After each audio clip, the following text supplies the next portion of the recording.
Is that a punishment? I don't know. It just, he was gracious to them by making their clothes or providing them clothes. And this is where we get the idea that we wear clothes. And it's interesting, because only I think of things like this. Okay. Garments of skin. Maybe these are our ancestors running around with, Leopard outfit. yes, Yeah. Tarzan. Yeah. Garden of Eden, cherubim, flaming sword, flashing back and forth to guard the way to the tree of life. Was that guarding way to the whole garden, or just? Well, the he tree of was, life? that cherubim with this terrible swift sword is guarding it so mankind can't ever find its way back, or he's not permitted it back to partake of the tree of life, which would give them life eternal. Right, but it didn't specifically say he banned them from the garden and put guards so they wouldn't come back. Well, to the garden. basically he did. Yeah, it says it. He did. kicked him out. Yeah, He says, okay, they didn't come back. the in. world's yours, you'll have to work that soil, but this you can't be a part of. But before that, they were going to live forever. Didn't say that either. Actually, we don't get limits to life, and I don't think until after the flood. Okay? Okay. But don't quote me on that. We'll get to there. There will be a point in time when God will put the limit on the span of man's life. But it must have been forever, otherwise he wouldn't have had to limit it as a punishment. Well, they hadn't partaken of it yet. No, of the, Tree of life?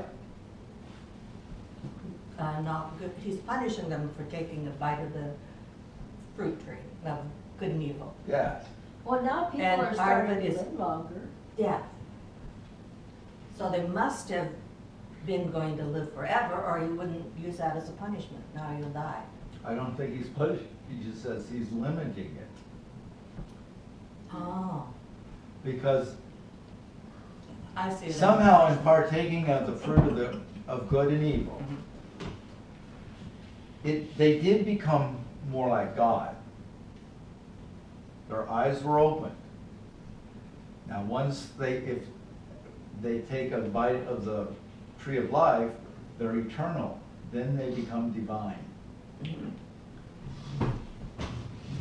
Now, Do you think they knew is that? the question is, this kind of is an explanation of who we are.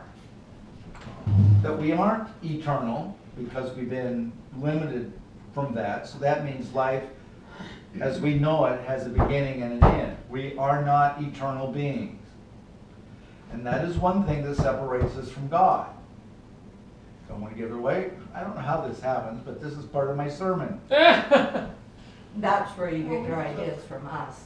And, Yeah.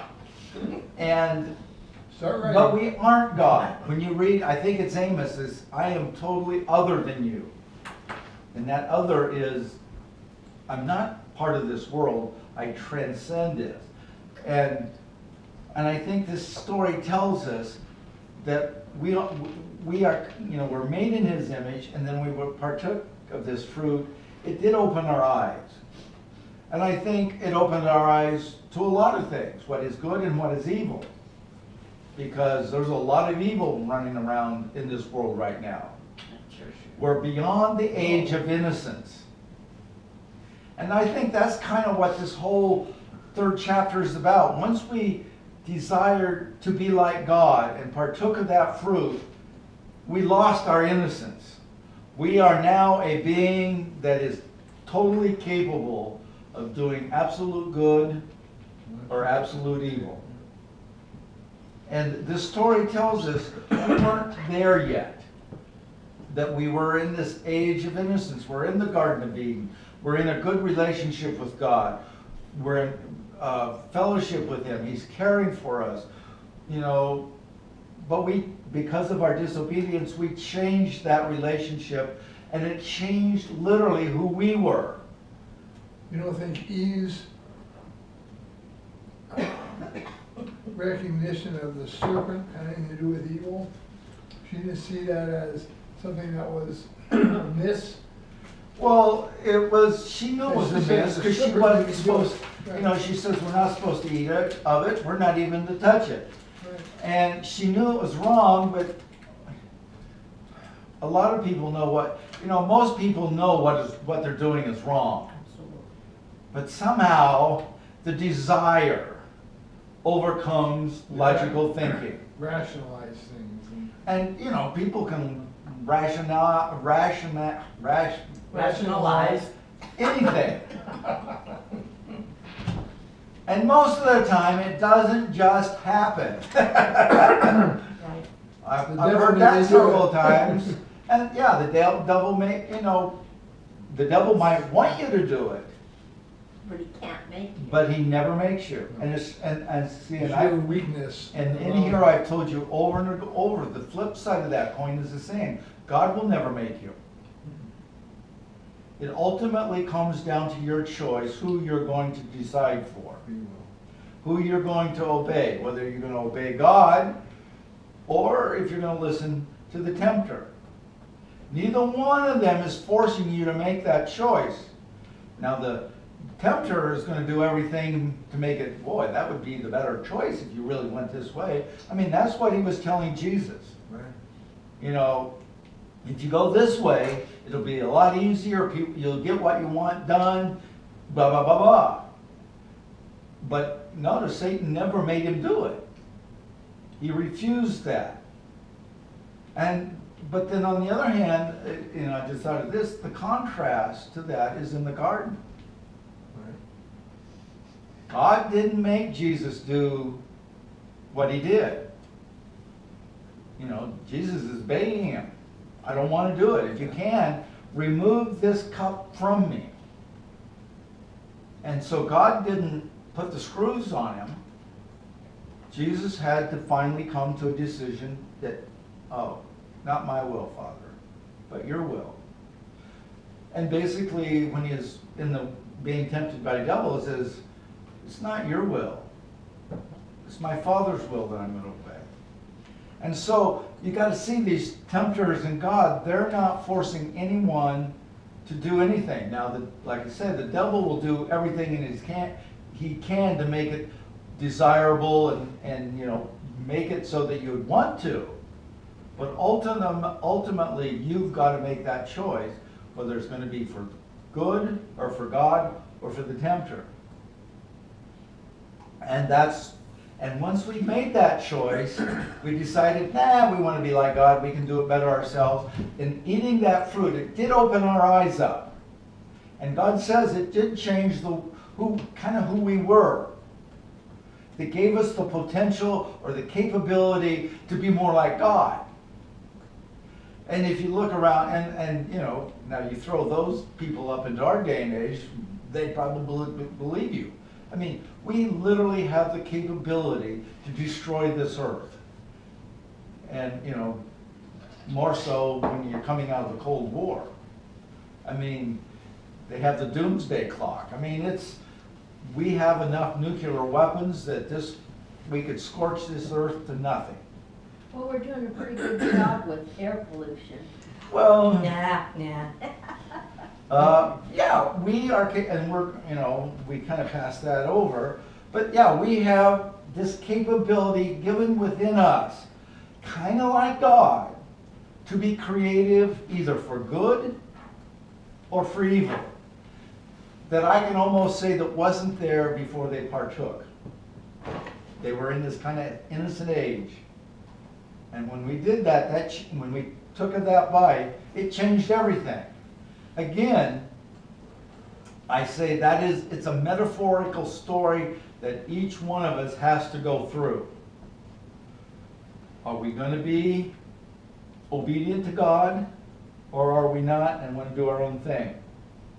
And as the Apostle Paul says in Romans, as I look back through history, no one has chosen to follow God. They've all decided they wanted to do their own thing, which is sin. For all have fallen short of the glory of God. All are sinners. We've all made the choice, but the choice we made was to follow the tempter and not to follow God. And when you come back to all this, and you know, he's got the tree of life, eternity guarded, as I said, now this third chapter really tells us why we need a Savior. This chapter is very theological.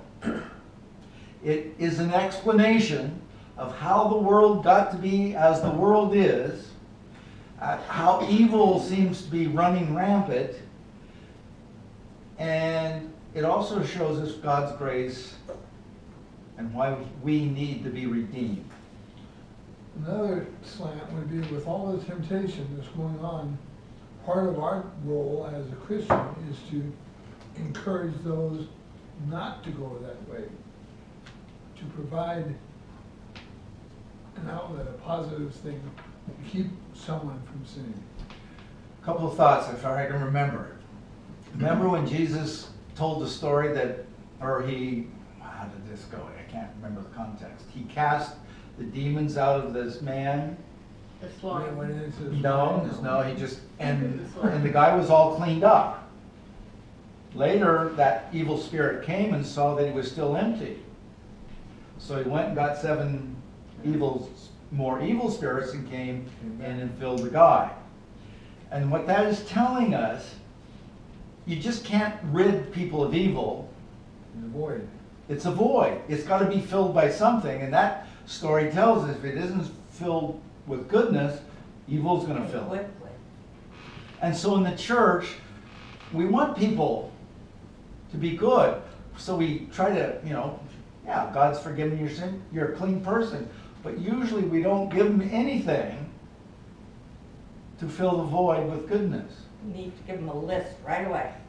So that's why getting people involved in church and ministry and godly and good, healthy, wholesome activities is important, because, you know, if they're used to going down to the bar and fellowshipping with their friends over beer and drinking and sports and all that, if you don't give them something that is comparable, guess what's going to pull them back? I mean, that, you know, they're empty. They want, and God, there is enough goodness and wholesomeness that could fill it. It's just the church hasn't usually been smart enough to allow or to do that. Does that make any sense? Yeah. Absolutely. That's kind of what I said. I And hadn't really thought of it that way before.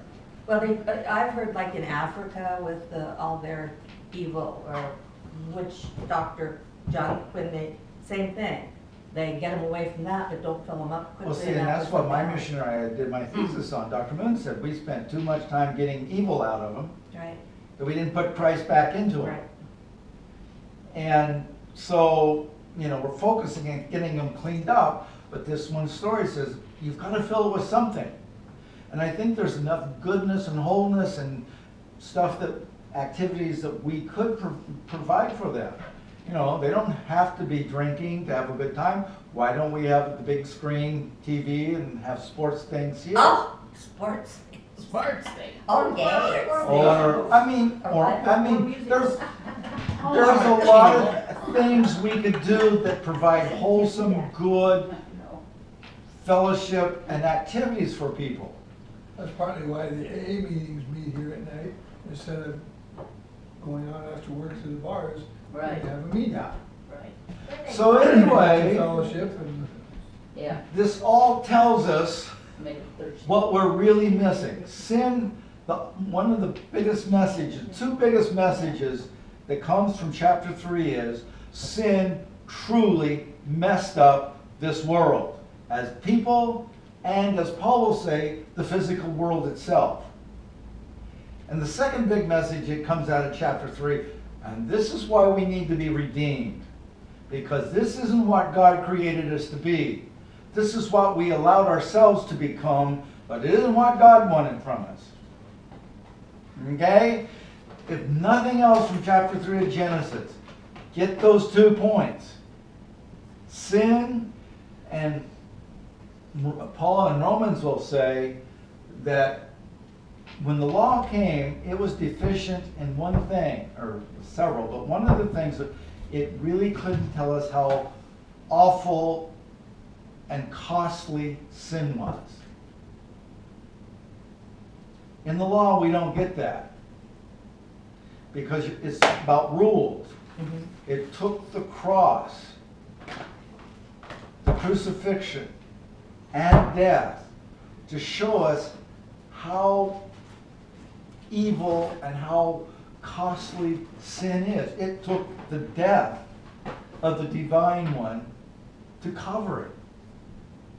And the law can't give you that weight, but the gospel can.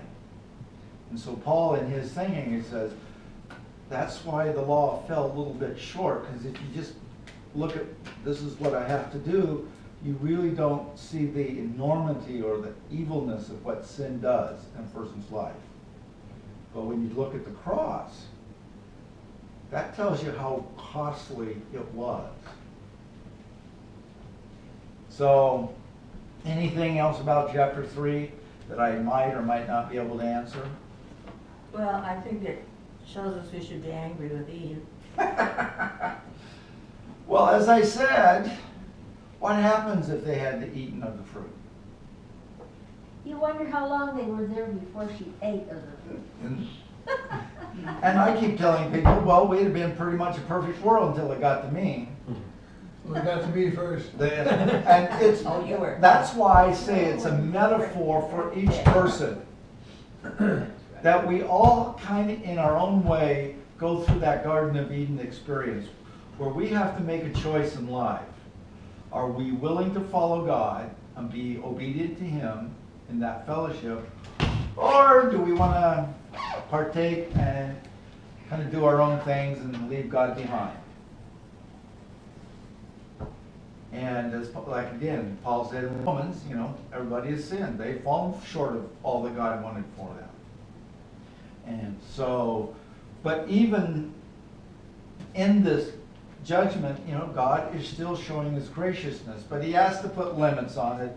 And the limit is that yes, we're evil, but He's not going to let this evil become eternal. Okay. Yeah. Moving on, chapter 4. And I guess you could say, and life continues. And Adam knew Eve, his wife, and she conceived and bore Cain, saying, I have gotten a man with the help of the Lord. And in my footnote says in the Hebrew, the Cain sounds like the Hebrew word gotten. Since I don't know Hebrew right off the top of my head, and I probably wouldn't know it if I saw it on a piece of paper now, 30-some years ago I probably would have. With the help of the Lord. And again she bore his brother Abel. And Abel was a keeper of sheep, and Cain the worker of the ground. So right off the bat you have a pastoral setting and you have the agricultural setting.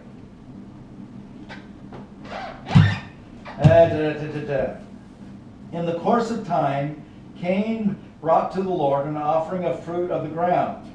And Abel also brought of the firstborn of his flock and their fat portion. And the Lord had regard for Abel and his offering, but for Cain and his offering He had no regard. Now that is a harsh verse. Really? Doesn't sound It right. never tells us what was going to be acceptable and what wasn't going to be acceptable. And believe me, I've read a lot of ways you could look at this. Attitude. And, I mean, Cain was just offering up what he was doing. And Abel was just offering up from the fruits of his labor. Now, Cain, his fruits of his labor was agriculture. Abel, the fruits of his labors was the offering of his flock. Fat portions. Well, again, when you had a burnt offering, you usually didn't burn the whole thing. You burned a portion of it. And that's why, that was last week's sermon, I said, the burning of incense, that burning of incense is at the time they were doing the burnt offering. So it was a contrast, I'm sure, of the smell of burning versus the sweet smell of incense. So. Obviously, they weren't cooking bacon. Yeah, I'm thinking, well, is the fur still on?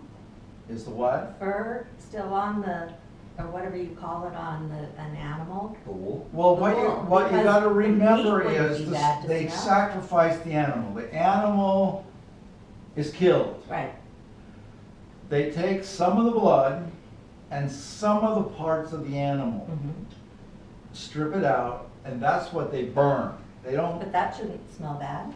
well, it depends. I don't know. I'm not sure it's a barbecue. Oh my God, you ever smelled sheep cooking? It's nasty. So, I guess not. but it's interesting because up to that point, nothing is told or revealed to us God's expectations. Whether it was an oversight or whatever, we're not told. It's just each of the brothers brings a sacrifice from their toils to God. And they're thinking it's the right thing to do, right? Maybe, you don't know what his attitude was in bringing it. But It this was his is, first, from his first crop, from his first right, herd. right, but it's something But it God just was said- asking them to do. And we don't know why or anything. It's just that God had favor for one and not the other. But So- God had a reason. So Cain was angry. We'll get to one important phrase. And his face fell. The Lord said to Cain, "Why are you angry? And why has your face fallen? If you do well, will you not be accepted? And if you do not do well, sin is crouching at your door. Its desire is for you, but you must rule over it." So in this explanation, and this is a, wasn't there a movie made or a series on TV a long time ago about this? And they really picked up on this verse. I think it was about two brothers, and I don't know. But what God has said, there is something wrong in what you've offered me. And I don't think it was what was offered him as much as how it was offered to him. And I'm just making conjecture here. But from what this verse is telling me, as Cain is bringing this to God as a sacrifice, he has a strong pull in another direction. Because he says, sin is crouching at your door. Or I guess you could say it's nipping at your heels. It's like it's trying to get control of you. Its desire is for you. So this sin is pulling Cain away, my guess, is from doing what is good. What does he say up there? If you do well, it'll be accepted. So there is something that is pulling Cain away from doing very good for honoring God. And it has to do with sin. It's crouching at his doors. It's nipping at his heel. It has a great pull on him. But the last phrase is what's important. And again, it comes back to what we said about the garden. But you must rule over it. He's basically said, it's up to you and how you're going to deal with it. And my phrase keeps coming back, and it isn't that I just think that I have told people this. You can make a bad situation worse with your attitudes. Or you can really try to make a bad situation better by your attitude. And I've seen both sides of that. I mean, I'll just, their situation, their circumstances weren't good. But you see people who really make it bad, make it worse for themselves. And you see people that have just amazed me for what they're going through. I feel better visiting them than they feel I visiting them. I mean, it's a kind of a reversal role because, their situation isn't any better. Well, it is. It isn't good, but it's better just simply the way they're dealing with it.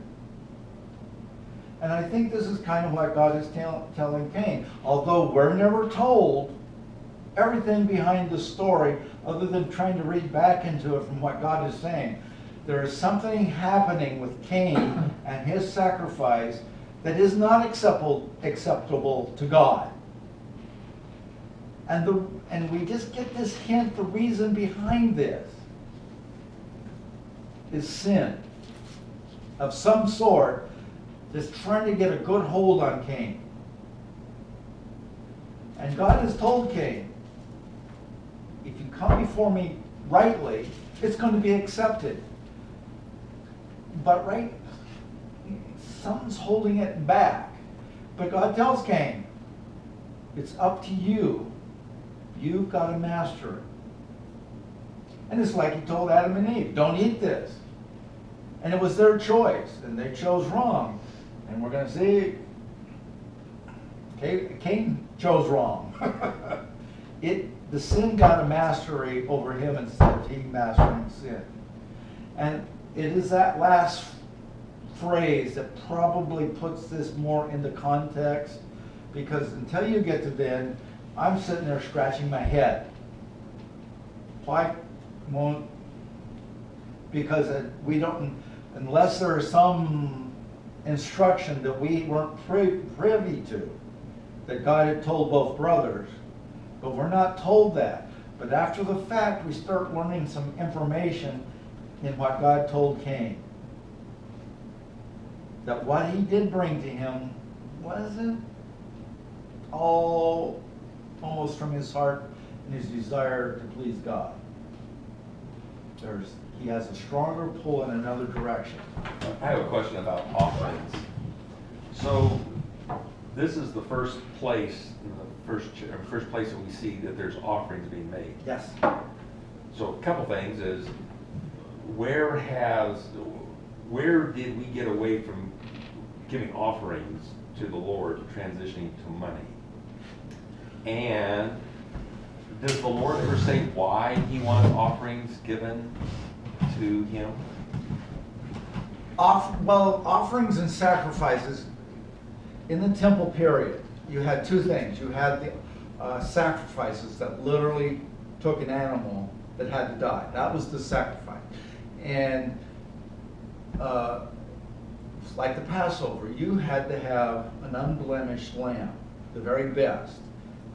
And so that's what you were offering to them. And it was literally killed. Now on the Passover lamb, it was eaten. But they had a sacrifice burnt morning and evening at the temple. And that's what all these priests would be doing. And would the people come and sacrifice, or would it be just the priest? It would be the priestly sacrifice. And we'll get the shepherds watching the flocks by night. They're pretty sure that since it was fairly close to Jerusalem, those were the temple flocks. Huh. To be providing. Now, if you were a Jew that was several hundred miles away from Jerusalem, but you make the journey back there, it's pretty hard for you to carry a lamb. So it was a needed service that you could get a sacrificial lamb to do that for the Passover. And so when Jesus is cleansing the temple, what they were doing there wasn't necessarily evil, other than it became a business, and it was in the court of the Gentile, They filled that court completely, and there was no room for the Gentiles to come to the temple. So if they had moved it outside the temple, it was still a very much good and needed practice, but they just, filled up the temple in business. So, but a normal sacrifice is, yes, they sacrificed, it was a blood sacrifice, the animal died, they took part of the blood and only part of the animal, and they did the burning as an offering to God. And what it is a way of offering a sacrifice, is offering our very best to God. And it's a ritual. You had to purchase that animal too, so what's costing? It cost, I mean, they weren't giving these lambs away. But the daily sacrifices coming from their own flocks. Now, a person could bring in their sacrifices. When Jesus was being dedicated to service, he only had 2 turtle doves. 2 turtle doves is the poor man's sacrifice. They didn't cost much of anything because they couldn't afford a lamb. Okay? When Paul talks about, and I'm really going to the field there, when Paul talks about meat eating meat that's been sacrificed to an idol, the meat market was located by the temple, because they didn't throw what they didn't sacrifice away. It became meat people could buy. Now, the meat at the temple in Jerusalem, I don't think they sold, because it was to be divided up with the priests and all this and everything else. And there's a lot of priests. Back in Samuel's days, his sons was condemned and they died because they weren't their choice of meat was kind of to be random, but they were taking the choicest of the meat. And so they're not sacrificing them. But the sacrifice is a blood sacrifice, and it tends to be more theological, of covering sins and pushing sins away. Now, offerings, you could come with grain offerings, all kinds of offerings, that it's basically representative of you that you're giving to God. In Christ, all blood sacrifices had no more meaning because his blood sacrifices once and for all. You don't have to do it. That sacrifice for sin has been made. It's done. So that's why we don't have blood sacrifices in the church, because it's been made for us in Christ. But the offerings and the sense of sacrifice, it's our giving of ourselves back to God as the very best. And the president, when I was back at Emmanuel, is Jess Johnson. He was president of Milligan, coined the term, coined life.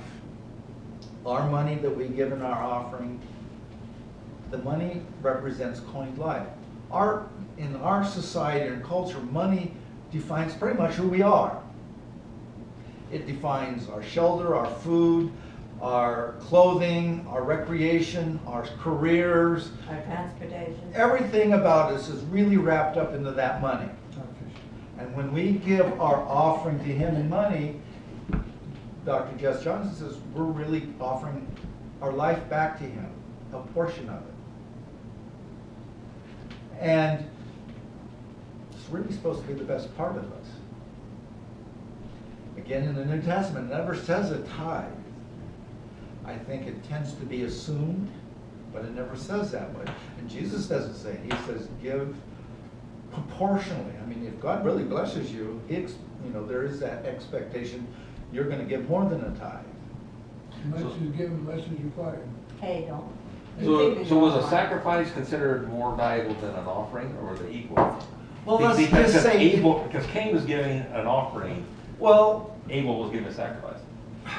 Well, and the difference is in the tithe. You can't kill a fruit. Right, yeah, exactly. But an animal has to be sacrificed. And there might be something to that. But like I said, we don't know if there's any stipulations given. We're not told that. We're silent on that. We only after the fact, when God is trying to explain or talk to Abel or Cain, do we get that we pick up there's something else going on in this offering of his that isn't completely kosher. I've read what it is a conflict between the pastoral life that Israel lived and the established Canaanite agricultural culture that God was saying, I prefer the pastoral versus the agricultural, and I'm thinking, that, you know, I'm not willing to go that far, because Scripture doesn't tell us that at all. The explanation comes after the fact. There was some strings attached or not completely honestly given to God. And whether it's sacrifice or offering, it has to be freely given. Right. And it really has to be representative. That offering or sacrifice is representative of us. And that's why it's the very best. And some were accused of, you know, giving blemished sacrifices, and that's not acceptable. So, Does the priest examine them, the sacrifices? my guess it is. Now, when I was reading about Zechariah, and Barclay said there was like over 20,000 priests, and they're divided up. They can only serve, you know, so long at the temple, except for the 3 major feasts. Because if you know, I've read that 1 million people would fill Jerusalem, and they're all wanting their animal sacrifice. They're just going to take everybody working around the clock probably to get that done. And Yeah, like Les Schwab during tire change. so, this idea of sacrifice and offering is a theme throughout the Old Testament, and is picked up a little bit differently in the New Testament, only because of Christ. Okay. Our Father in heaven, we just thank you that you truly did love us, and that there is a reason that Christ came, that you're willing to show us the real cost of sin, that we might be a redeemed people that is brought back to you with love and grace. Thank you as we prepare for that season in Advent. In Christ's name we pray. Amen.